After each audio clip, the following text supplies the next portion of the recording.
Pagal Harvardą yra keturi žodžiai, kurie iš esmės apibūdina derybų esmę. Tai yra pirmas žodis yra žmonės, antras žodis yra skirtingumas tų žmonių, trečias žodis yra dialogas, tai yra žmonės kalbas ir ketvirtas žodis yra susitarimas.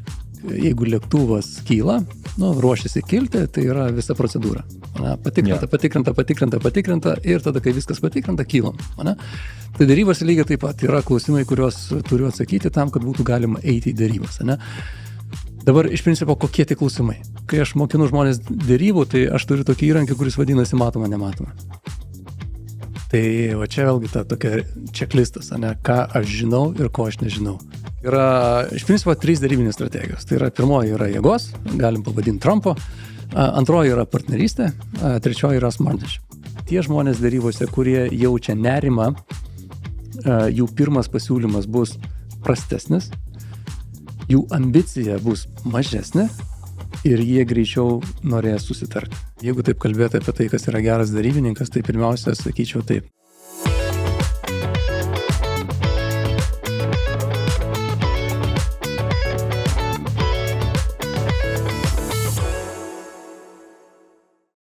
Pardavimai. O kada paskutinį kartą pardavėt jūs? Pardavimai tai žodis keliantis visiems įvairias asociacijas, o lietuvių kalbos žodynas jie aiškina, kaip perleisti už tam tikrą atlyginimą. Šio žodžio šaknis duoti apibūdinama kaip daryti, kad kas gautų, galėtų paimti, o priešdėlis sparčia suteikia veiksmui reikšmę visiškai pilnai arba nurodo atliktą veiksmą. Šios tinklalaidės tikslas yra pakviesti jūs, klausytojus, kartu su pašnekovais tyrinėti pardavimų reikšmę, prasmę, filosofiją, didinti suvokimą apie pardavimų naudą žmogui, organizacijai, pardavėjos profesijos ypatumus, bei pardavimo kaip transakcijos egzistavimo kasdieninėme gyvenime. Mano vardas Domas Dieliautas, B2B pardavimuose esu virš 8 metų ir esu šios tinklalaidės įkūrėjas ir vedėjas. Šiuo metu taip pat vystau ir savo verslą, B2B pardavimo agentūrą, bei nuoširdžiai tikiu, kad pardavimus mes atliekame visi. Savo kasdieninėme gyvenime, kiekvienoje transakcijoje. Šiandien svečiuose Gražvydas Jukna. Žmogus, kurio patirtis derybose iš esmės siekia gal net pralenkia skaičių mūsų tinklalaidės vidutinio žiūrovo amžiaus. Gerokai virš 30 metų. Kas yra geras derybininkas, kaip jo tapti, kas yra 6 intelektai, ar svarbu pasiruošti deryboms. Kviečiu prisijungti prie mūsų su Gražvydu ir paklausyti, kaip mums šitos klausimus sekėsi patirinėti. Gero žiūrėjimo ir klausimo. Labas, Gražvydai. Labas, Domai. Smagu tave matyti šitoj studijoje pas mane podcast'e. Ačiū, kad atėjai, kad sutikai. Žinai, aš prieš eidamas pas tave gavęs tavo pakvietimą galvojau, man irgi yra smagu, nes iš principo tai, kad tu darai, verta pagarbos, nes darai gerą darbą. Šviečiamą į darbą. Ačiū. Priemu ir ką, prie šito gero darbo, švietimo, prisidėsi šiandien ir tu tada, ne? Tai jau dabar kitos išeities nėra, jau atėjau, pasikvietei, dabar galime imtis tos veiklos, dėl ko čia mes ir sėdim. Good. Tai pradedam kaip visada. Kada paskutinį kartą kažką pardavai? Kada buvo paskutinis tavo pardavimas? Žinai, aš manau, kad šiandien, todėl kad šiandien vyko derybos, iki galo nesam susitarę, bet mano širdis sako, kad mes susitarėm, bet tuos galutinius sprendimus tai vis tiek dar mes rytoj apsitarsim. Ok.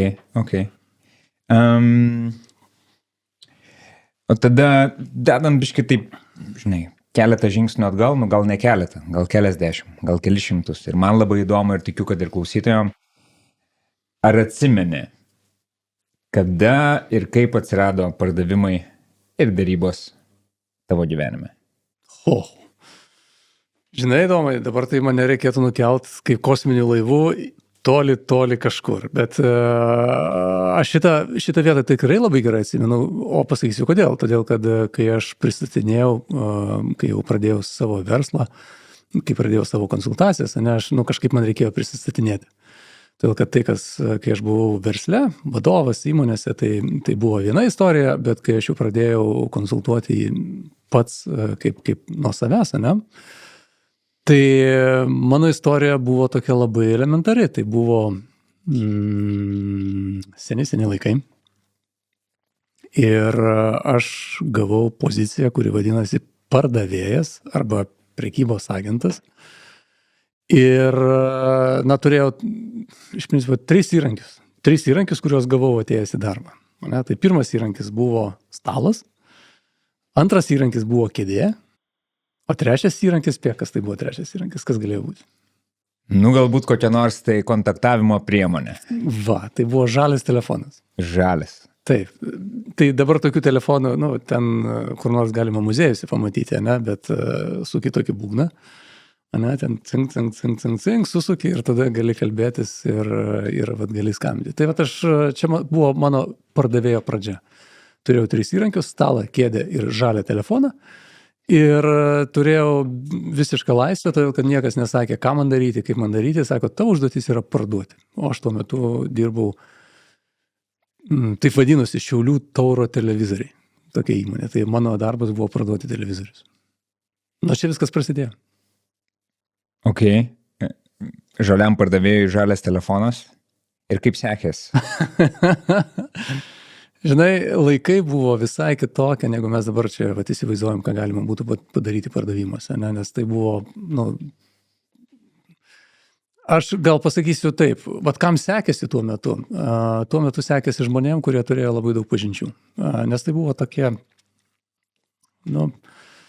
gerai, tiek jau to apie tos laikus, bet tie žmonės, kurie turėjo pažinčių, tie žmonės, kurie turėjo reikalų su rusais, tuo metu tai vis tiek didelė įtaka buvo ten Maskva, Peterburgas ir visi kiti miestai, tai jiem tikrai gerai sekėsi pardavinėti. Aš kadangi buvau žalias, kaip tu sakai, buvau jaunas, žalias ir nepatyręs ir pažinčių aš neturėjau, tai man sekėsi tikrai labai prastai.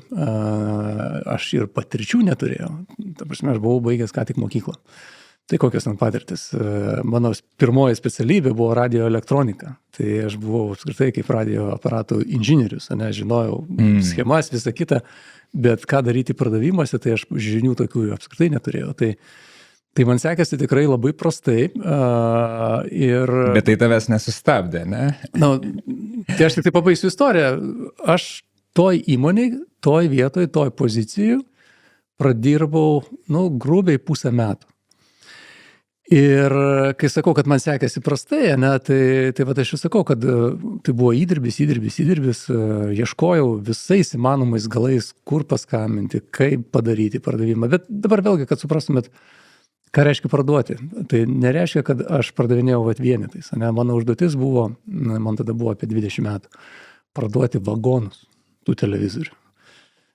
Laikai buvo tokie, kad pinigus reikėjo gauti iš anksto. Pirma pinigai, tada išvažiuoja vagonas. Maža to, šitų televizorių kokybė, su visa pagarba mes žinodam, kad kai išsiųsi vagoną, tai pusė jų neveiks, kai jau nuvažiuos. Tai tokie laikai buvo. Tai visą tai sudėjus, reikėjo visą tai pardavinėti ir daryti. Tai per tą pusmetį aš galiu pasakyti taip, kaip pardavėjas, aš tikrai išėjau iš tos įmonės iškėlęs galvą, todėl kad aš išėjau pardavęs vagoną į Kazakstaną. Vagoną televizorių į Kazakstaną gavo įmonė į sąskaitą tengius. Jos ten kažkokiu tai būdu keitė, bet čia jau buvo ta vieta, kad aš jau žinojau, kad aš jau keisiu darbą, bet iš principo tai man tai buvo toks, wow, aš tai padariau. Išvažiavo tas vagonas į Kazakstaną ir čia mano karjera šito įmonėje baigėsi, bet prasidėjo tada kiti keliai. Ok, nice, įdomu. Šitos istorijos aš nežinau ir čia papasakojai, kaip čia iš esmės, kaip prasidėjo tavo kaip pardavimų profesionalo, karjera, visa istorija, epopėja. O gal atsimeni dar anksčiau, kada būtent, taip kaip tu dabar supranti, kas yra pardavimas, nebūtinai kaip rezultatas, bet kaip pats procesas, kada bandai kažkam kažką parduoti, arba, žinai, iš darybų kampo, gal atsimeni, kada jau tokios pirmosios prasidėjo, žinai, netmetant to, kad visi mes daromės visur ir visada, bet kada jau sąmoningai tą darei.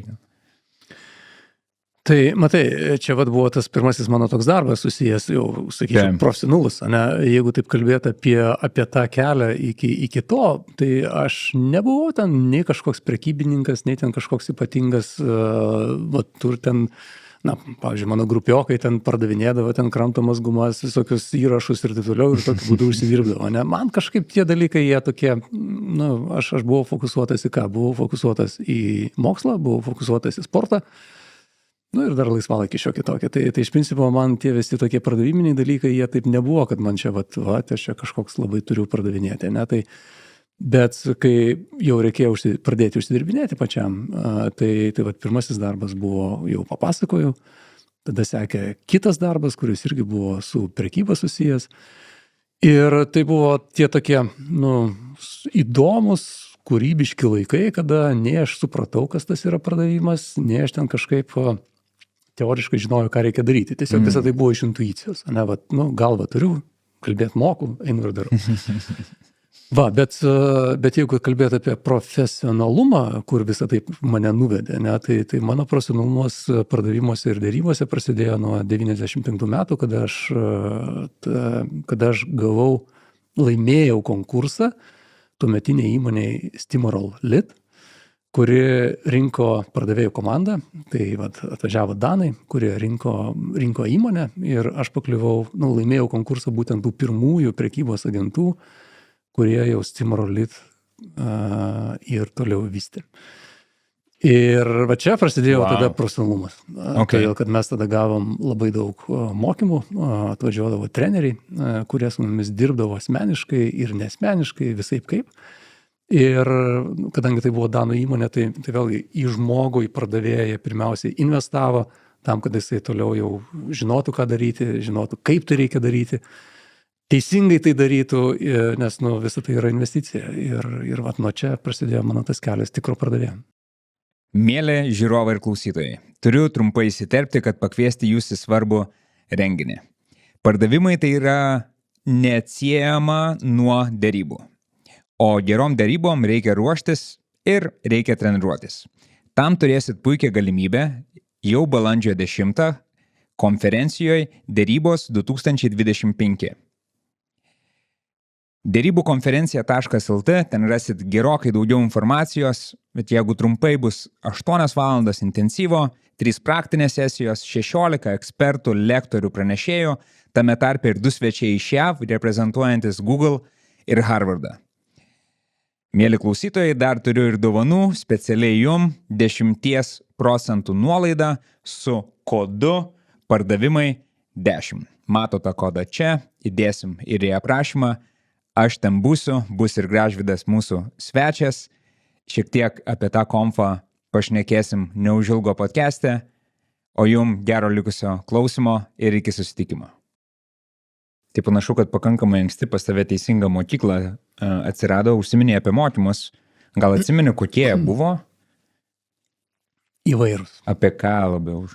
Čia nepasakysiu, kad tai buvo vieni kažkokie mokymai, ne? Bet iš principo kiekvienas žmogus, kuris dirbo pardavimuose, jisai turėjo praeiti tą basic selling skills vadinasi, ne? Tai yra pagrindiniai pardaviminiai dalykai, ne? Ką daryti, kaip daryti, visa teorija nuo kaip vizitą daryti, kaip su žmogum kalbėtis ir toliau tai yra advanced selling skills, tai yra jau pažengusio, tada yra dėrybiniai momentai, tada yra, aš netgi tokioj programai dalyvau, kuri vadinasi išgyvenimas, kada,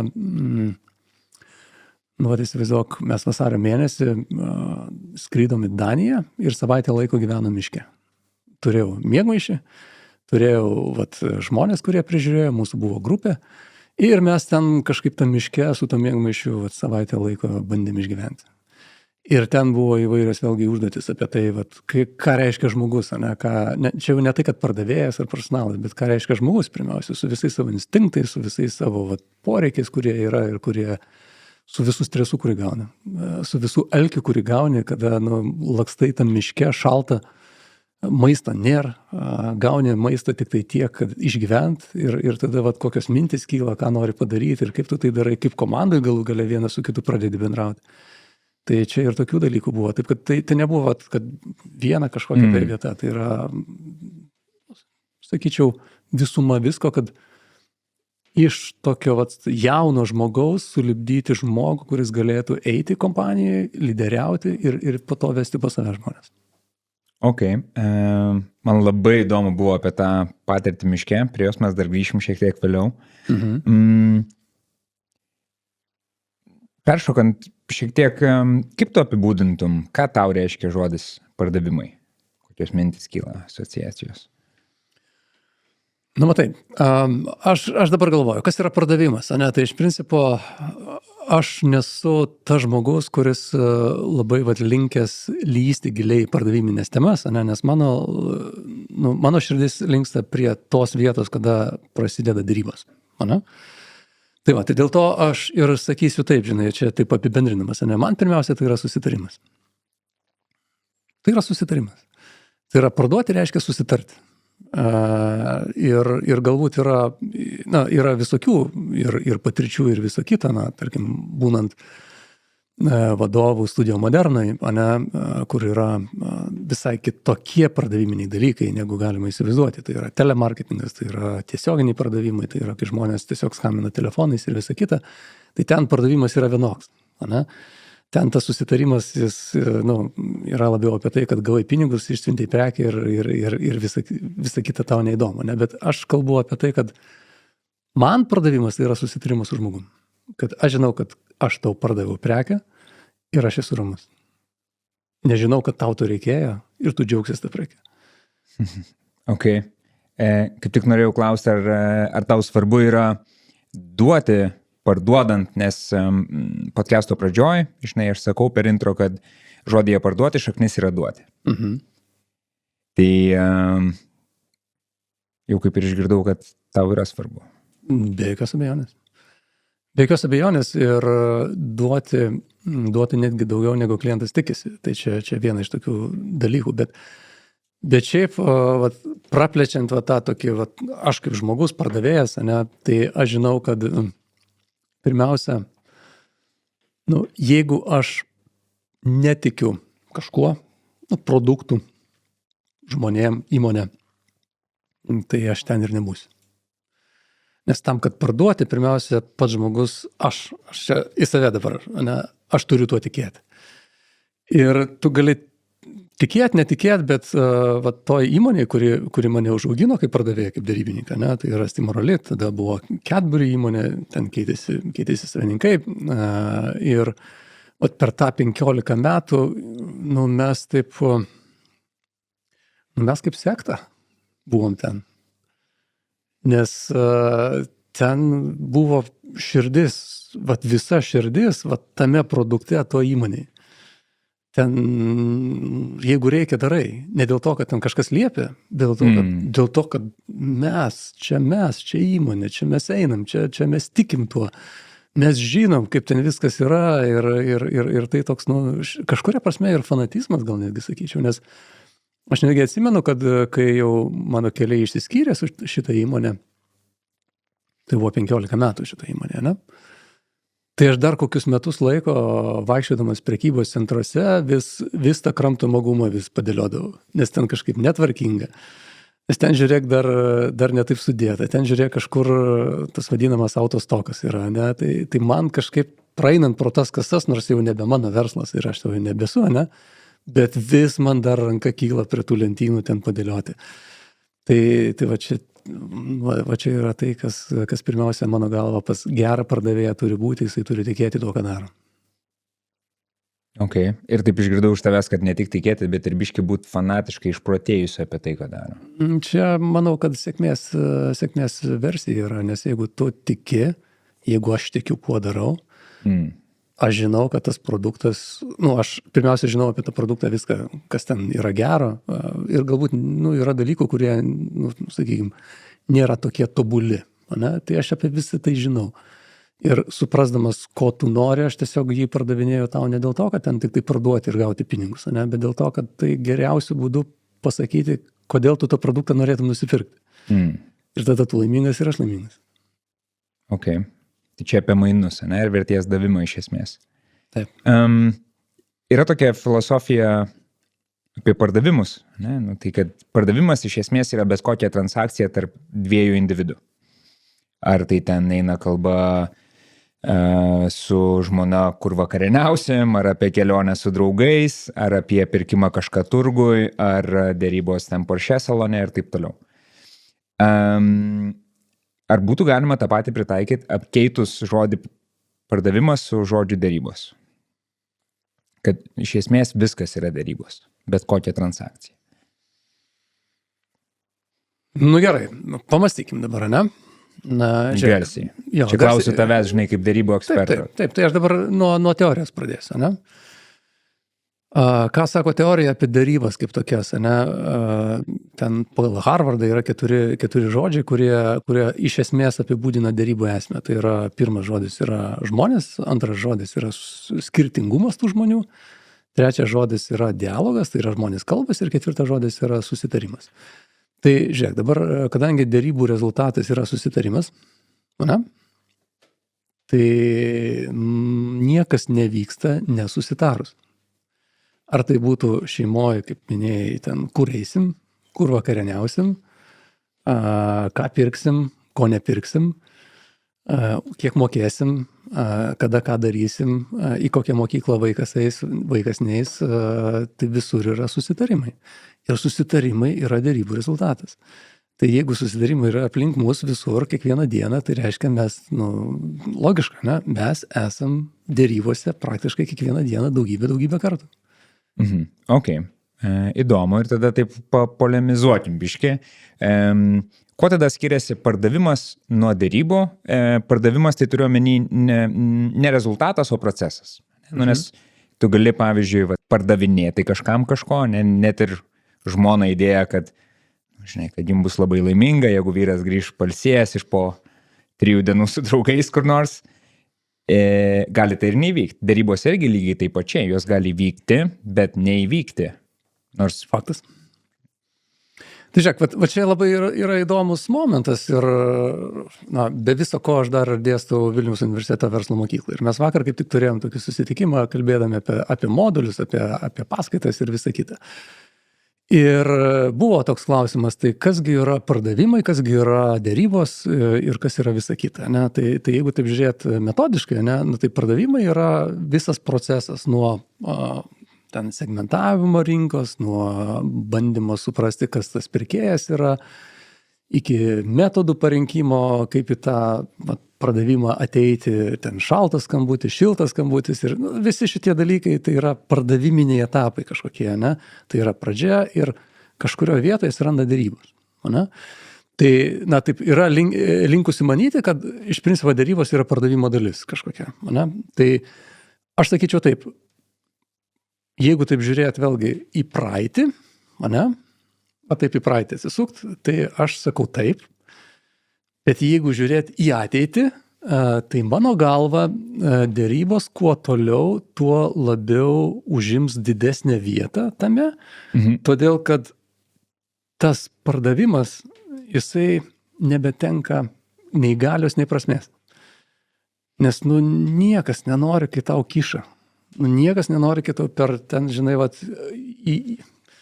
ar tai būtų žinutė kažkokią bando tau įkišti, ar ten, žinai, kiša tą prekę, kurios tau nereikia, ar ten manipuliuoja kažkaip, tai žiūrėk, nuolaidą tau kažkokią tai duosiu, visi tie yra marketinginiai dalykai, ne?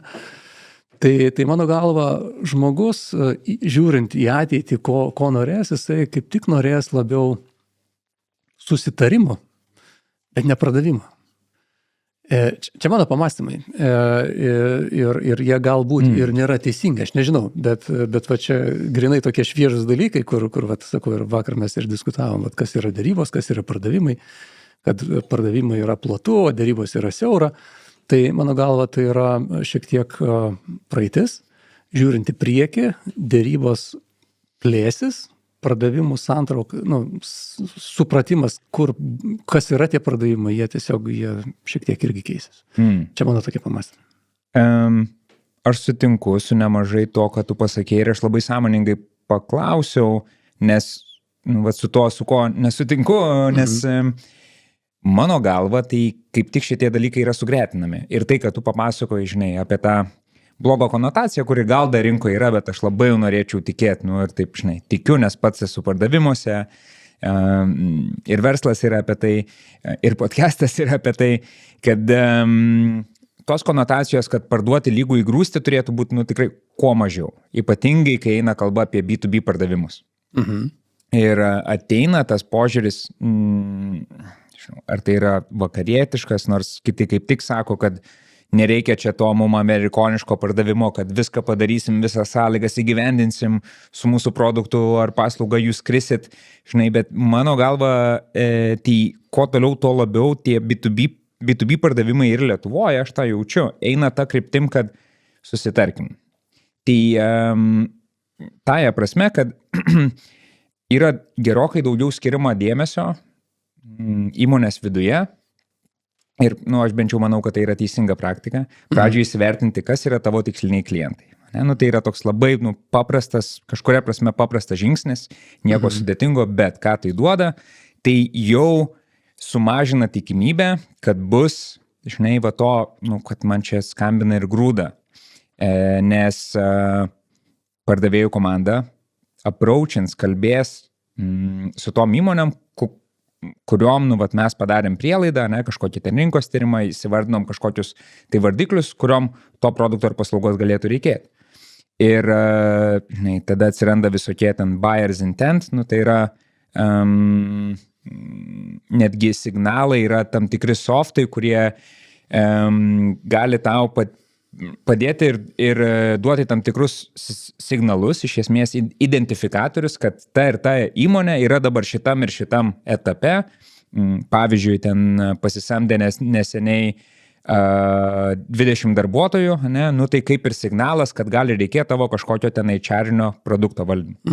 Tai aš manau, kad mes einam tą kryptim, vienok labai, žinai, ta digitalizacija biški baisu, nes visi apie mane viską žino, kitok, yra žavesio tame, nes kadangi yra mažiau spėjimo, reiškia, tada yra mažiau agresijos, nes mažiau pardavėjam, žinai, kad pasiekti savo kvotą, blemba, padariau 9 skambučius, niekam nereikia, nes segmentavimo nėra, bet man reikia kvotą padaryti. Ir jeigu esu geras pardavėjas, aš įtikinsiu kažką. Kažkas nusipirks ir turės tada jausmą, kad, žinai, veltui, man to daikto ar paslaugos nereikėjo. Tai aš čia dabar tokį monologą dėjau, bet iš to, ką aš jaučiu ir girdžiu iš rinkos, tai to jausmo mažai. Ypatingai, kai eina kalba apie B2B pardavimus. Ir aš kažkuria prasme sutinku, kažkuria prasme yra daug niuansų, jeigu kalbam apie B2B, tai vis tiek kiekvienas pardavėjas turi savo statistiką, tarkim, jisai žino, kad iš 10 skambučių vienas sėkmingas, tai reiškia, kaip daryti pardavimą, reiškia varyti. Ten segmentacija, nesegmentacija, bet visa kita. Tai reiškia, kad 20 skambučių padariau, 2 bus sėkmingi, teoriškai, o gal bus ten 3. Bet ką tai reiškia? Tai reiškia, tam, kad būtų sėkmė, aš turiu dirbti su tais skambučiais ir eiti, ir vis tiek kažkaip tai atsitinka. Nes, kitaip nebūna. Tai čia B2B. Dabar B2C, jeigu segmentą paimti, žiūrėk, kur aš matau didžiulį skirtumą, kas buvo praeitį, kas yra dabar, tai yra technologijos. Ir tos technologijos, jos tokios dabar yra, kur netgi sunku suvokti, kad tai būna. Bet vėlgi pavyzdys iš vakar situacijos, viskas labai šviežia. Ir čia turbūt ne vienas aš pastebėjau, kad atrodo, tik tai pakalbėk su kažkuo apie kažką, atsiverti savo socialinius tinklus ir žiūrėk, turi tą produktą. Tai lygiai taip pat vakar turėjau pokalbį su vienu žmogum, kuris pasakoja, sako, žinai, aš nusipirkau tokią vadovo knygą vadinasi. Sako, ar nematei? Ne, sako, aš tokios nemačiau, žinai. Jis ten man papasakoja apie tą vadovo knygą ir visą kitą, žinai. Ir mes pasikalbėjom ir aš grįžtu namo į ofisą, atsiverčiu kompą ir prieš mano akis vadovo knyga. Tai kas čia? Atsitiktinumas. Čia yra likimas, kažkas tau siunčia ženklą. Čia yra technologijos. Tiesiog tos technologijos, jos dabar antiek gudrios yra ir aš jau nekalbu apie tai, kad tu paklikinai ten kažkur tave užfiksavo, ten visi šitie dalykai, ne? Bet užtenka netgi pakalbėti ir visa tai yra sugaudoma. Tai vaikai kur nuėjo. Ar čia yra kišimas per prievartą? Nu, čia kaip. Čia kažkuria prasme gėris yra tame, kad, jeigu žmonės nežinos apie mano paslaugą, tai kaip jie nupirks, ne? Tai vėlgi tai yra sklaida ir visa kita. Na. Taip. Ir čia jau kiti niuansai, čia jau kaip čia brand awarenessas, viešieji ryšiai, pozicionavimas rinkoje ir taip toliau. Apie pardavimus klausiau, taip, mes kaip ir abudu, kaip ir sugretinom, kad, galėtume leisti, dėti tokį beveik lygybę ženklą tarp pardavimo ir dėrybų. Klausiau, kada buvo paskutinis pardavimas ir man įdomu, gal kitą variantą duosiu, o gal biškai praskleisti šydą apie ką ten, kada buvo paskutinės tavo dėrybos ir kaip jos atrodė, gal gali papasakoti. Tai matai, tai aš, jeigu taip žinai kalbėti apie labai rimtas dėrybas, tai mano paskutinės tokios labai rimtas dėrybos buvo metų pabaigoj, kada įmonė mane pasamdė būti dėrybininku, jų vardu. Ir šitą įmonę pirko įrangą už daug milijonų. O nuo kiek milijonų tau yra rimtos dėrybos, o ten tarkim 1 milijonas, tai čia trečiadienis ofise, o 10 jau rimta? Aš neskaidau, žinau, taip pagal dydį pinigų ar ten kažką. Aš turiu galvoje rimtos dėrybos tada, kada yra labai daug kompleksiškumo. Ir taip tai galiausiai susiveda į kiek milijonų įmonė nori išleisti, investuoti, bet iš principo, kad suprasti projektą patį, tai yra net ne 1 metų projektas, tai yra nuo pradžios iki pabaigos, tai yra 2,5 metų. Tai va čia yra labai didelis kompleksiškumas, labai daug reikia visko į vieną vietą sudėti, kad tas susitarimas būtų. Tai va čia buvo tokios labai rimtos dėrybos. Bet jeigu grįžt prie to, ką aš jau minėjau, vakarykštį, šiandieninio netgi dalyko, tai mesgi dabar organizuojam konferenciją.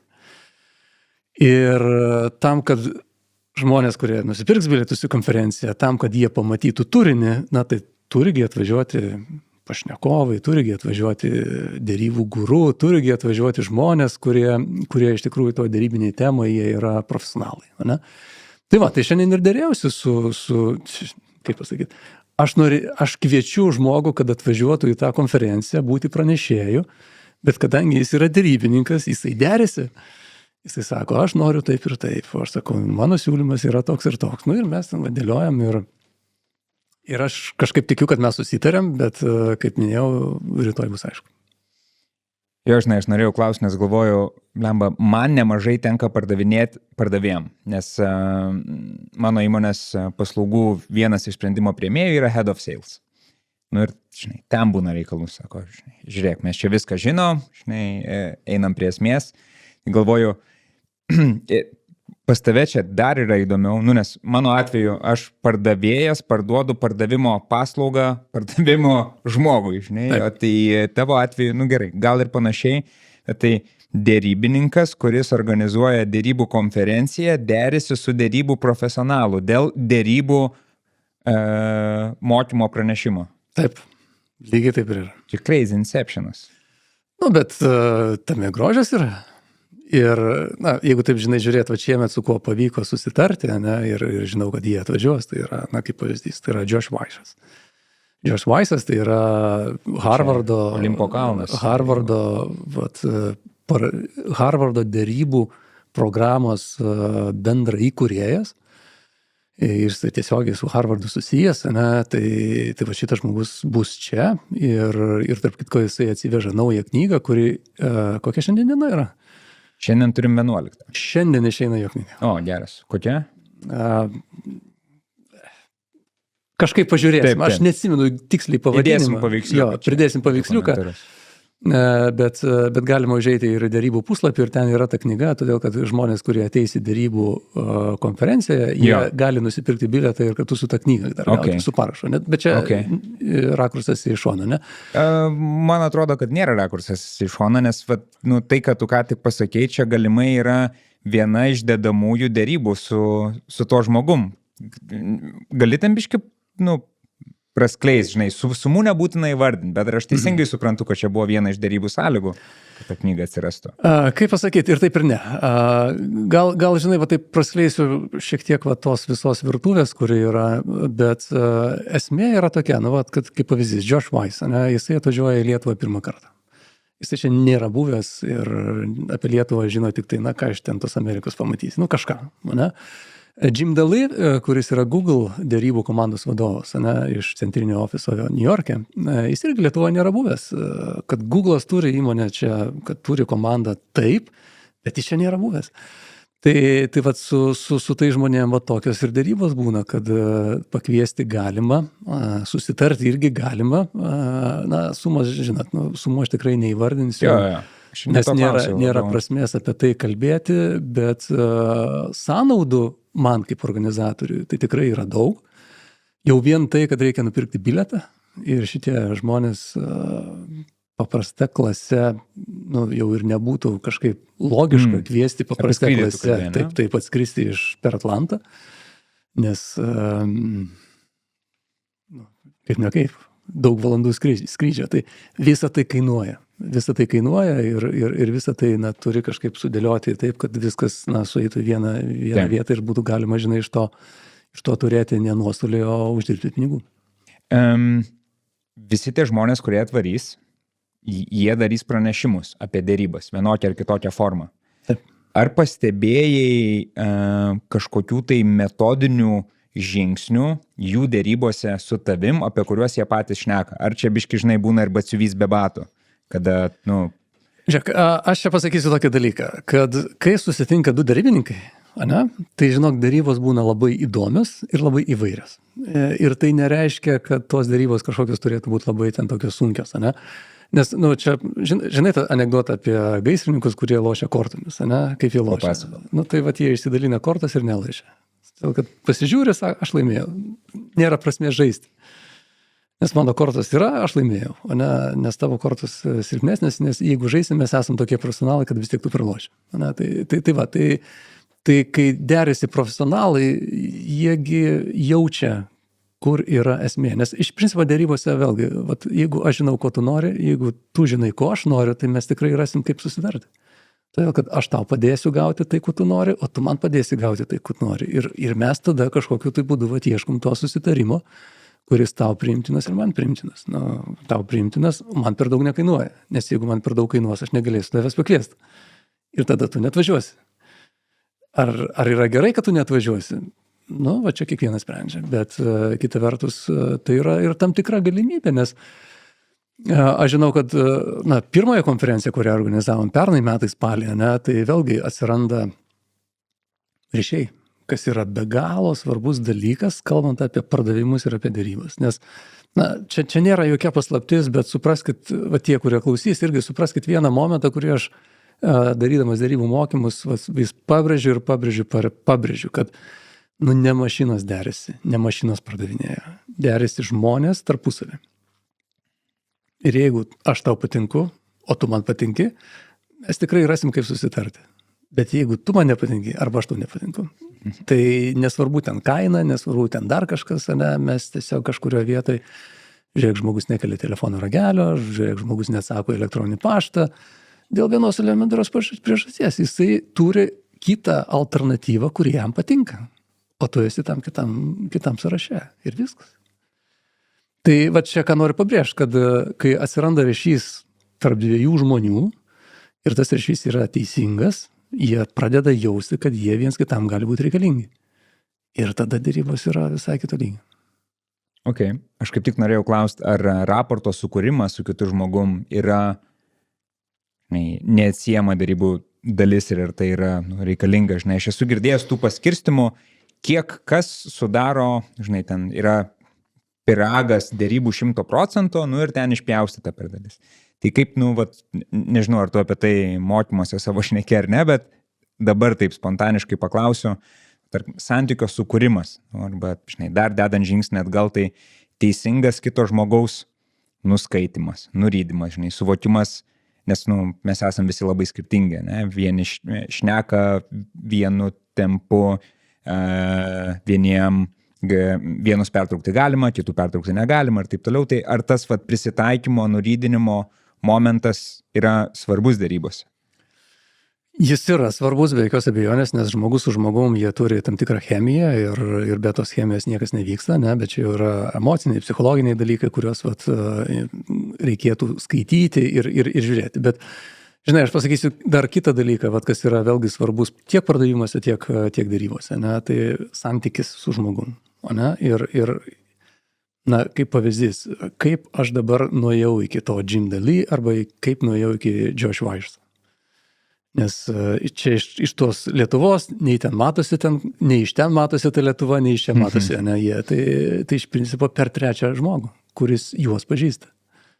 Bet čia yra esmė. Ir jeigu aš randu, kas mane pristato, kas mane suveda, ir jie irgi turi gerą ryšį, tai tada tiesiai galima jau visai kitokių lygių kalbėtis. Tai tas irgi yra labai svarbus momentas, kad turėti, kaip nueiti. Ne tai, kad aš išlindau iš ten kanapių ir noriu ten tave pasikviesti ir visą kitą, bet jeigu jis tavęs nepažįsta, jeigu jis tavęs nežino, ir žiūrėk, ir 10 mėnesių praėjo ir neatsakė į laišką, žinai. Bet jeigu yra žmogus, kuris suveda ir įveda į tą klubą, ar tai įveda į tą timą, tada visai atsiranda visai kitokio lygio susitarimą. Okay. Čia puikiai dera tas pasakymas, your network is your net worth, kad tavo tinklas ir žmonių pažinčių tinklas, ne? Taip. Išverčiu. Yra tavo net worth, kaip čia išsiverčia, totalinė vertė eurais? Gali ir taip, iš kitos pusės, žinai, gali turėti, džiaugtis tuo tinklu, bet jeigu tu tuo nenaudoji arba pats tam tinkle parazituoji ir nieko neduodi tinklui, tai tinklas tave tiesiog išmes. Tai čia, vėlgi, žinai, gali validuoti tą sumą pinigais ir kaip nori, ne, bet iš principo tu turi su to dirbti. Nes mano vertė tau yra kažkokia, aš turiu ją suprasti, kad tau būtų vertinga su manim bendradarbiauti. Ir tada atvirkščiai. Tęsiant dar apie darybas, man pačiam labai įdomu ir tikrai tikiu, kad žmonėm, kurie klauso, didžioji dalis tai yra žmonių, kurie yra pardavimų profesionalai, bet ir tuo pačiu gavau jų atsiliepimų žmonių, žinai, kurie su pardavimais tiesiogiai nieko bendro neturi, bet buvo labai įdomios temos. Tai ir manau, kad, žinai, dėrybos kaip ir pardavimas, kaip procesas, jis gali būti pritaikomas visur, ne? Nu, ten, kaip mes jau ir šnekėjom. Absoliučiai. Su vadovu dėrėtis dėl geresnio atlyginimo, perkant namą, parduodant skalbenkę, šnekant su šeimiškiais, su vaikais ypatingai reikia gerų dėrybinių gebėjimų irgi. Kažkur esu girdėjęs, kad 5% dėrybų sėkmės sudaro pasiruošimas. Nu, kažkokį tokį. Labai įdomu, kur tu čia taip girdėjai tokį, žinai, dalyką. Nors, tarp kitko, žinai, tie visi tokie, aš kažkur kažką girdėjau, tai aš irgi kartais pasiklausau tokių, YouTube, bet ten dar kur nors, žinai, tokių mokymų, arba ten, žinai, apie dėrybas, apie dar kažką, kur galvoju, o dieve, iš kur jūs traukia tokius perlus, žinai. Galbūt, ne, kaip, tyrimų yra vyriausių pridaryta, ne, ir ten gali tos perlus traukti, kaip prisidengiant, čia buvo padarytas tyrimas, taip, gal ir buvo, gal ir ne. Tai ar 50% sėkmės, ar ne 50%, aš nežinau. Aš kitaip paklausiu, kiek svarbu pasiruošimas yra? Labai svarbu. Tai yra kertinis momentas. Tai yra blogai pasiruošę dėrybos tavo šuniuota dėbos. O kodėl? Todėl, kad tu ateisi kaip, dabar gerai. Šiandien šalta, ne? Laukia ten -3, -4, ne? O tu dabar įsivaizduoji, kad šilta ir išėjai į lauką, užsidėjęs ten maudymosi kostiumėlį. Toli nueisi. Bet jeigu pasižiūrėjai, kad laukia -3, ne, tai reiškia apsirengiau. Teisingai? Čia graži tokia alegorija, o gal atsimeni kažkokį tai konkretų pavyzdį, nežinau, kur pavyzdžiui savo ankstyvoj, ne, ten profesionalo stadijoj, kur buvai nepadaręs namų darbų, nuvarėjai į dėrybas ir buvo feilas. Tai ne vienas toks dalykas yra ir tiem, žinai, kai sakai profesionalam irgi būtina ruoštis, Bet žinai, yra gyvenimas tas, ne, profesionalo. Tai aš irgi ne vieną kartą buvau save pagavęs į tokią poziciją, kad aš viską čia žinau, čia aš nuvažiuosiu, žinai. Ir aš netgi buvau netgi tokį lygį pasiekęs, kad aš žinau, kad yra susitikimas, ne? Ir man va čia galvoj knibžda, ašgi viską žinau. Tai kam čia ruoštis? Nu, va, kol nuvažiuosiu mašiną ir pasiruošiu. Nes iki to laiko yra ką daryti. Ten visada, būnant vadovu, ten visada yra ką daryti, ne? Ir tą reikia padaryti, ir tą, ir nėra kada, ne? Ir tada mintis tokia, nuvažiuosiu, kol važiuosiu mašinu ir pasiruošiu. Tai žiūrėkit, aš labai atsakingai sakau, nedarykit šitaip. Nes tie momentai, kada atvažiuoji pas klientą ir iš tikrųjų nesi pasiruošęs ir klientas tai žino ir supranta, ir ten galima įvairiai žaisti, ir aš ten irgi žaidžiau tam tikras taktikas, kaip suprantu, kad aš negaliu derėtis. Tam, kad derėtis, aš tiesiog neturiu įrankių, neturiu informacijos. Ir tada aš bandau tą informaciją gauti, rinkti ir tada ta derybų, tiesiog ta valanda, jinai yra ne derybos, o tiesiog susitikimas apie pasikalbėjimą. Ne? Tai kažkuria prasme, ne tai, kad gaila man savo laiko, bet gaila to žmogaus laiko, nes jeigu jis atėjo derėtis, ir aš tai jau dar tik tai rinktis informacijos, mes tada šiek tiek išsiskiriam savo tiksluose derybinėse. Ne? Tai ką noriu pasakyti, nedarykit taip, kaip kažkada aš keletą kartų taip esu daręs, bet ruoškitės atsakingai, nes čia yra kertinis momentas būti gerai pasiruošus. Kertinis. Aš suprantu, kad, žinai, apie šitą temą, derybas, pasiruošimą, jų svarbą ir taip toliau čia vyksta ten vienos ar 2 dienų mokymai ir tai yra labai plati tema, bet jeigu taip šiek tiek, žinai, biški taip praskleidžiant tą paslapties šydą, yra gal kažkokie, nežinau, pagrindiniai žingsniai pasiruošime, į ką atkreipti dėmesį, arba kokie kryptim ruoštis, ar į kokius klausimus aš turiu savo atsakyti prieš einant į darybas? Žinai, jeigu taip, jeigu žiūrėt mane kaip asmenį, ne, tai aš nesu šalininkas paruoštukų, kaip tokių, ne, kad duok man ten, šabloną, ką dabar turėčiau pasiruošti, ne, ir tada ten tik. Nors iš principo tai yra geras įrankis, nes darybose vėlgi, čia partneris, mano Smartnership partneris Kel Jensenas, jisai turi tos paruoštukus, kada einantis Smartnership darybas turi susipaukščiuoti, ne, ir mintis tai yra tokia, kad žiūrėk, jeigu lėktuvas kyla, ruošiasi kilti, tai yra visa procedūra. Patikrinta ir tada, kai viskas patikrinta, kylam. Tai darybos lygiai taip pat yra klausimai, kuriuos turiu atsakyti tam, kad būtų galima eiti į darybas. Ne? Dabar iš principo kokie tie klausimai? Ne? Tai pradėsiu labai elementariai ir paprastai. Ne? Ar aš žinau, ko aš noriu? Kokie yra mano tikslai? Tose darybose. Tai yra ir čia tas tikslas, tai vėlgi, kiekvienas žaidžia savo žaidimą, vienokį ir kitokį, čia galima eiti prie darybinių strategijų, ne? Bet iš principo, jeigu aš, labai primityviai pasakysiu, jeigu aš noriu nusipirkti prekę už eurą, ne? Ir čia yra mano tas tikslas, ne?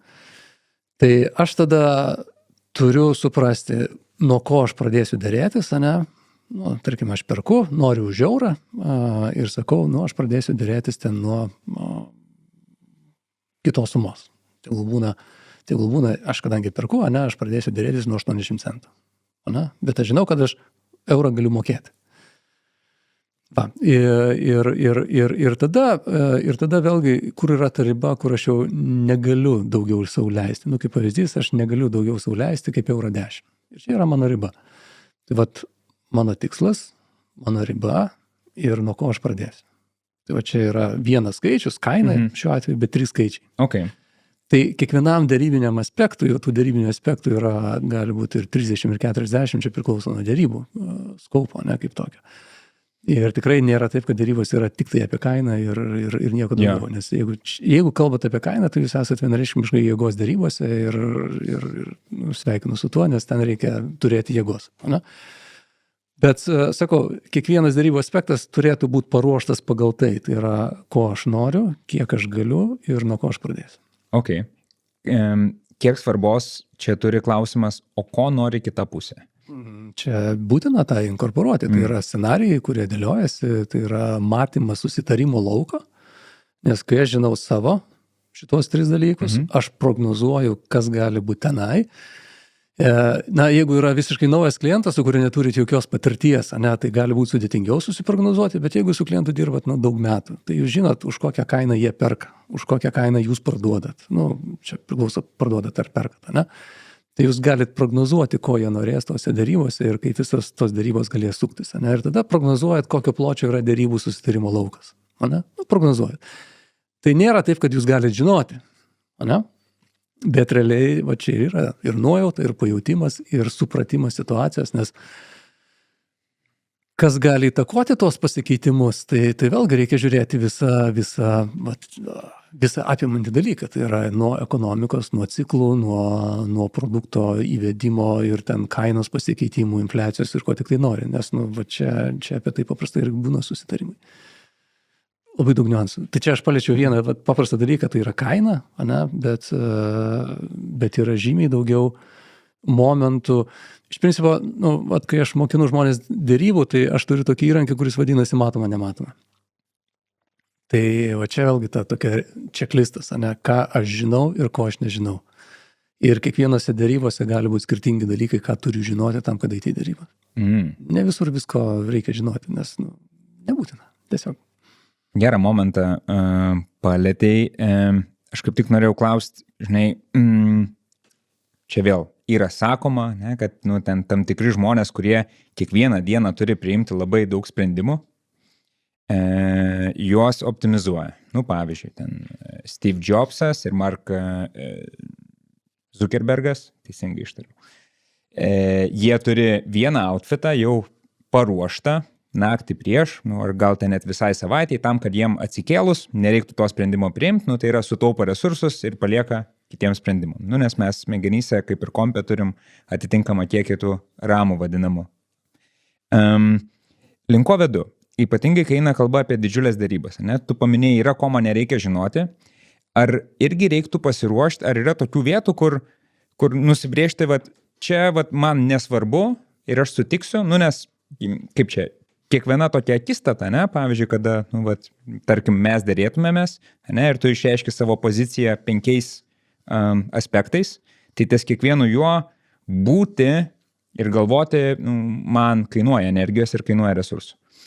Ar svarbu, čia pasiruošti, ar taip daroma darybose, tuose rimtose, kietose, jau kur minėjai, kur daug milijonų, kad, gerai, į tą mes tiesiog nekreipsim dėmesį ir ten vos nesutiksim su bet kuo, nes tai mums nėra svarbu, tam, kad pataupyti resursus, tai čia vienas kampas ir gal dar netgi, žinai, jie pas jūs ten kažką laimėja. Tai čia palėtei šiek tiek kitą pasiruošimo jau etapą ir jeigu taip techniškai, mano terminologija čia yra vertės kūrimo etapas, kada aš ant stalo susidėlioju, kai aš jau žinau savo darybinius aspektus, aš tada juos prioritizuoju. Ir tada žinau, kad, tarkim, kaina pas mane prioritetas yra numeris 3. Todėl, kad man žymiai svarbiau ne kaina, o kiekis. Nes man reikia tos prekės. Nes jeigu aš jos neturėsiu, tai kas man iš tos kainos. Kokybė, pavyzdžiui, gali būti numeris 2. Ir kaina numeris 3. Pristatymo terminas numeris 4. Ten kokie specifiniai kažkokie tai dalykai, ten numeris 5, ten baudos, ten numeris 6 ir taip toliau. Tai aš prioritizuoju savo tos darybinius aspektus ir aš tada žinau, kad tas dalykas, kuris yra man prioritetas numeris 1, aš tada jo tiesiog, čia yra angliškai non-negotiable, tai yra take it or leave it. Bet aš tada galiu bandyti sukurti tą vertę su mano aspektu, ten numeris kažkelintas, ten 5, 6, 7, bet čia tik tokiu atveju, jeigu tas 5, 6, 7, kas man yra toks mažiau vertingas, yra labai vertingas tau. Nes ir taip gali būti. Bet, pavyzdžiui, jeigu mano darybinis aspektas numeris 5 yra man 5, o tau numeris 1, tada man tai nekainuoja, bet tau labai reikia. Ir tada aš galiu dėrėtis dėl to numeris 5 ir ten nuolaidžiauti, dar kažką daryti ir ten eiti į kompromisą, ar ten nesvarbu ką, bet dėl savo numeris 1 aš tiesiog netrupučiuko nepajudu. Todėl, kad aš mainau tai, ko tau reikia, nes mano numeris 1, tau, pavyzdžiui, numeris 4. Kaip pavyzdys. O čia yra vertės kūrimas ir tas vertės kūrimas jisai po vieną nevyksta. Tam, kad sukurti vertę, tu turi būti atviras ir aš turiu būti atviras. Nes jeigu mes pradėsim viens kitam trinti makaronus, nesukursim vertės. Ir pasak tavęs, jeigu teisingai supratau, jeigu vertės nesukuriu, tai dėrybos tavo suvokimu neįvyko. Jos įvyko, bet supranti, kas yra, tada vyksta kas? Tada mes grįžtam į jėgos strategiją. Gali praplės biškį? Ok, gerai, praplėsiu. Ką turiu omeny? Čia tas toks Trumpo dėrybų stilius, kur tu sakai 100 eurų, aš sakau 10. Jo, tai dabar žiūrėk, kas yra jėgos strategija? Apskritai, jeigu taip teoriją šiek tiek paimti dėrybinę, tai yra iš principo 3 dėrybinės strategijos. Tai yra pirmoji yra jėgos, galim pavadinti Trumpo, antroji yra partnerystė, trečioji yra smartnership. Smartnership. Okay. Čia du žodžiai sujungti. Jo, tai yra smart ir partnership. Tai sujungtinis žodis. Tai yra, tokia... O į lietuvių kalbą išvertus gudri partnerystė? Gudri partnerystė, bet tas gudrus, žinai, lietuviškai turi konotaciją apie apgavimą. Apie lapę. Tai išmani. Tai čia ne apie tai. Ne. Tai yra sumani. Jo, sumani partnerystė. Tai yra, kai mes išmintingai galim pasidalinti. Tai dabar žiūrėk, pirmoji strategija, jėgos strategija, kas joje yra, ant stalo guli 100 pinigų. Ir dabar mes kažkaip, tu nori 100 ir aš noriu 100. Ir aš žinau, kad aš gausiu tik tai tiek, kiek būsiu stipresnis už tave. Ir tu gausi iš manęs tik tai tiek, kiek aš būsiu silpnesnis už tave. Tai reiškia, mes nieko nesukuriam, mes tą 100 pinigų kažkaip bandom dalinti. Ir tada... įsivaizduokim taip, kad tu pasiėmei, nes tu buvai labai stiprus, tu pasiėmei 90, o aš sugebėjau tik tai 10. Bet tikimybė, kad tu su manim dar kažkada eisi į dėrybos, yra close to zero. Jeigu aš neturiu kito pasirinkimo, ką man daryti, ne? Bet kaip aš jausiuos? O kaip aš jausiuos tada? Ar aš norėsiu dar kartą su tavimi eiti į dėrybas? Jeigu aš neturiu kito pasirinkimo, tai aš eisiu, bet kitą kartą kas bus? Bus revanšas. Aš eisiu revanšuoti. Predispozicija tavo bus tokia, kad aš nukausiu šitą bičių. Ir padarysiu viską. Ir tada vyksta dar kita kova, ir ta kova tada po kovos, bet... Ir energijos labai daug išvaistama tokia. Jo, ir čia, žinai, čia kaip sportai. Ko žmonės eina sporte siekia, ko jie? Pergalės, ne? O pergalė tai reiškia nugalėti. Tai faina yra nugalėti, bet kaip jaučiasi tas, kuris nugalėtas? Jisai eis siekti revanšo. Ar tai yra tvaru? Sporte mes iš to kaifą jaučiam, ne? Bet jeigu kalbame apie verslą, tai čia yra, kaip vienas verslininkas pasakoja, ne, kad verslas yra džiunglis. Didesnis valgo mažesnį. Tavo reikalas yra išgyventi. Tai jeigu priimt taip kaip tokia taisyklė, tai tada taip, bet iš principo tai nebūtinai taip turi būti. Užsiminė apie džiunglės ir dabar tas, prieš tai mano užduotas klausimas toks, iš esmės ten 2 klausimai buvo, bet biškai taip norėjau prie smegenų resurso prieiti, ne, ir dar biškai pereiti bendrai prie emocinio pasirinkimo, emocinės sveikatos dėrybose. Ir norėčiau, grįžti prie tavo to pasakojimo, džiunglės ir miškas, kur pradžioje mūsų pakalbėjo pasakoji, kad turėjo tokį išgyvenimą ekstremaliom sąlygom. Taip. Ar tai prisidėjo prie tavo emocinio atsparumo ugdymo? Ir čia vėl tokia, rizikuoju 2 klausimus užduoti. Čia viena iš klaidų, kurių rekomenduoju šiaip niekam nedaryti ir netgi moko niekad nedaryti, niekad neužduoti daugiau negu 1 klausimo, nes tada galės pasirinkti, kurį nori atsakyti. Bet tai džiunglių patirtis, kai tu buvai dar jaunas profesionalas, formavaisi, ir emocinis atsparumas dėrybose. Tai žiūrėk, jeigu taip prisimintų tą mišką ir lakstymą tais miškais, tai iš tikrųjų labai daug suvokimų atėjo, kas yra žmogus iš principo. Net ne tai, kas esu aš, ane? Bet kas yra iš principo žmogus. Homo sapiens. Jo, nes kiekvieną iš mūsų vis tik tai valdo labai daug instinktų.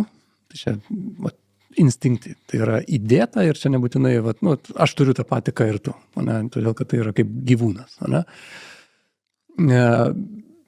Bet nebūtinai mes esame vienodi. Ane? Bet kaip pasakysiu tokį pavyzdį, kuris po to lakstymo miškais labai taip man ne tai, kad pramušo, žinai, bet tiesiog toks suvokimas yra, kad, brač, kaip čia taip, aš taip apie save vienaip galvoju, bet pasirodo, kad aš galiu būti kitoks. Ane? Nes, pavyzdžiui, kai tu nesusiduri su kažkokia situacija, pirmą kartą susiduri su situacija ir tavęs klausia, o kaip tu elgtumėsi, jeigu ten kažkas? Ane? Ir ten būna žmonių, kad aš tai taip daryčiau, aš tai taip daryčiau. Tai aš suprantu, kad aš nežinau. Aš nežinau, ką aš daryčiau, jeigu aš papulčiau į situaciją, kurio nebuvau. Nežinau. Nes gali būti visaip. Ir aš negaliu atsakyti, kol aš nepabuvau toje situacijoje. Apie ką aš kalbu? Aš kalbu apie tai, kad yra daug instinktų ir tai, kas yra stresas, vėlgi tai yra įtaka žmogui. Ne? Ir apie tuos instinktus aš kalbu per maisto prizmę, nes kai mes lakstam tuose miškuose, mums nedavė valgyti specialiai, tam, kad provokuotų, tam, kad sukeltų stresą, tam, kad organizmas ten būtų tik tai ant išgyvenimo, žinai, bet iš principo, kai tu kokio 3 dienoje jau ten, jau kaip vilkas miške, ane, ir tau pasako tokį dalyką, tie prižiūrėti, ir sako, žiūrėkit, dar viena užduotis, ane, o po tos užduoties yra maistas. Tu žinai, kas daro skone? Ten gali, ta prasme, kiaurai per kalną. Dėl to, kad smegenys suprato, maistas. Tu gali tiek padaryti, tiek energijos turi. Kad ir čia... Maistas lygų išgyvensiu, lygų duodam visus resursus tam, kad gautų. Aš gausiu maisto ir tada, suprantate, tiek energijos yra ten, wow, kaip nešasi viskas, žinai. O žinai, kas buvo įdomiausia, žinai, kad mes ten miške kepėm žuvį, tokią lašišą kepėm, ten kepėm, nelabai iškepė tą lašišą, ten daug reikėjo dalykų. Tai kokia pusė grupės net nesulaukė, kada tą lašišą išsikepėm, nes jie tiesiog užmygo. Nes adrenalinas nurimo, žinai, ir nebėra jėgų, ir jie tada užmygo ir nevalgė tos lašišos, ten, žinai, kai kurie ten paknabojo dar kažkiek. Aš ten irgi iš principo gavau tą porciją maisto, kurios norėjau, bet tada buvo tokie suvokimai. Brač, bet mes instinktų vedami, kiek mes galim, juos reikia tik tai sužadinti. Komforte nieko panašaus to nesuprasti.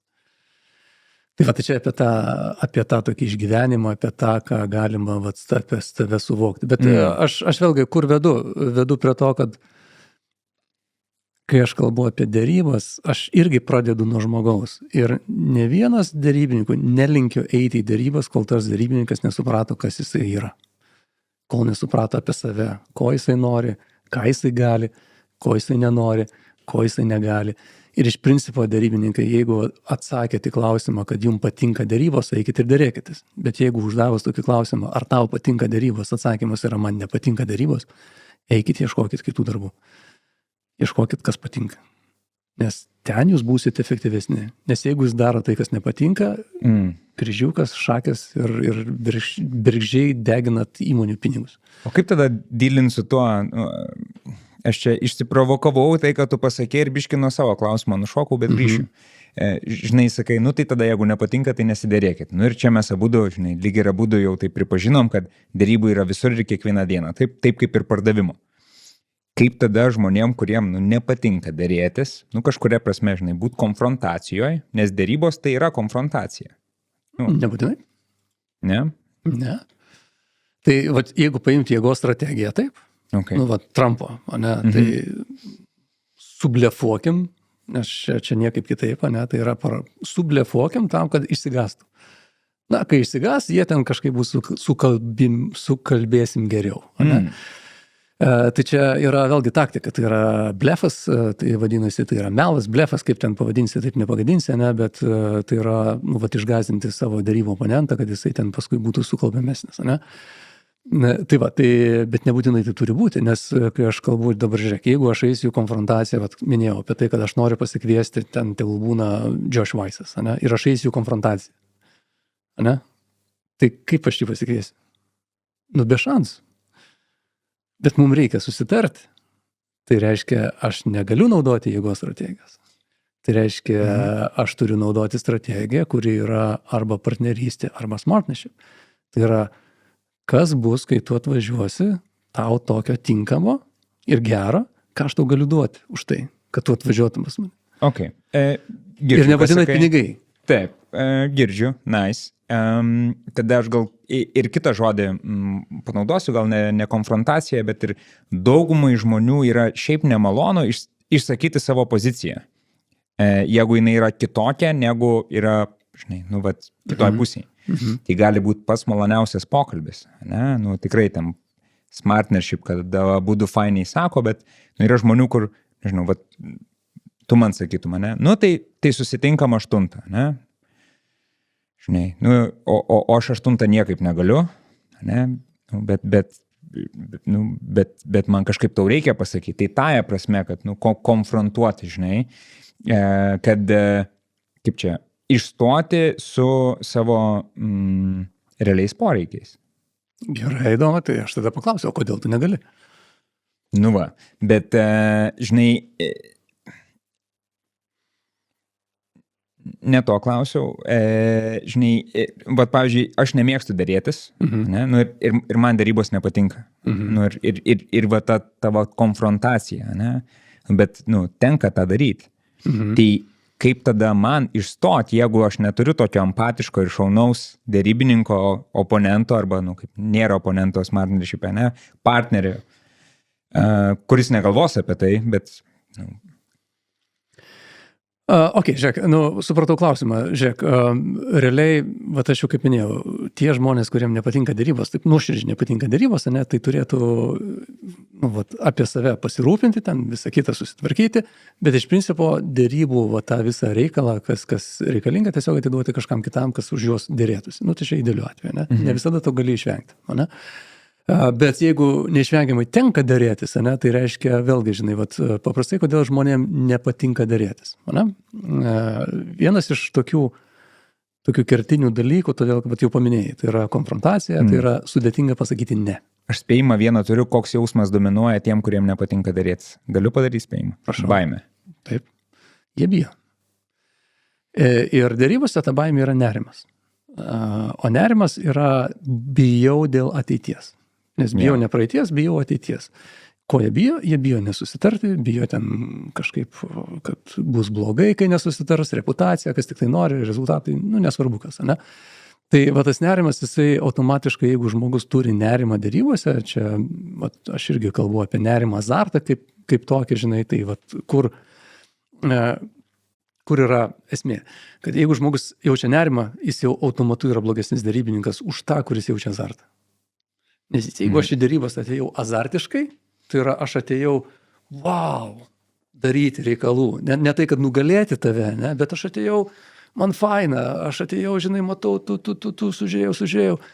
O jeigu žmogus bijo, nerimauja, ne, tai mes šiek tiek jau net tame lygiai esam. Ir tada jau automatu visą tai yra jausmas. Aš ateinu, aš matau ir aš suprantu. Taip. Apie nerimą anglų kalboje yra being anxious ir being excited, taip, kas reiškia du skirtingus dalykus. Lietuvių kalboje tai irgi reiškia abiejais atvejais būti susijaudinus. Taip. Man labai patiko viena mintis ir toks, nežinau, algoritmas, kurį aš pats savo naudoju. Tai nerimą, psichologija aiškina, kad tai yra, tu minėjai, baimė dėl ateities, jie ten sako, kad tai yra nesuvokta dar baimė, ne? Tai iš esmės tas pats. Žinai, tai aš esu, kaip čia, I'm anxious, aš nerimauju, nes nežinau, kas bus, greičiausiai bus blogai, o excited yra, ir kartais man pavyksta tą switch'o padaryti galvoje, tai, žiūrėk, aš nežinau, kas bus. Tai ką, jeigu bus afigenai? Ir čia man labai patiko tu žodį, kokį paminėjai, azartas, nes tai irgi būtų galima sugretinti, žinai. I'm excited, kaip aš čia, susijaudinęs dėl to, kas bus, aš tikiu, kad bus gerai, žinai, ir tai irgi, kaip čia, ta tokia predispoziciją keičia stipriai. kaip ir tu minėjai, kad jeigu vienas ateina iš azarto pozicijos, iš excited, o kitas iš anxious, tai jų energija bus visai kitokia. Taip. Ir matai, čia mes kalbame apie tą patį, aš labai ilgai ieškojau atitikmens dėrybose, ką reiškia excitement, nes kalbame apie anxious ar excitement, ir man, jeigu tai paraidžiuoja, nesusijaudinęs, kad ne taip, kažkas, tai azartas man arčiausiai viso šito, bet aš kodėl viso to ieškojau, todėl kad Alison Wood Brooks, jinai yra Harvardo profesorė, jinai 13 metais darė tyrimą su žmonėm, nebūtinai dėrybininkais, bet per įvairius pjūvius.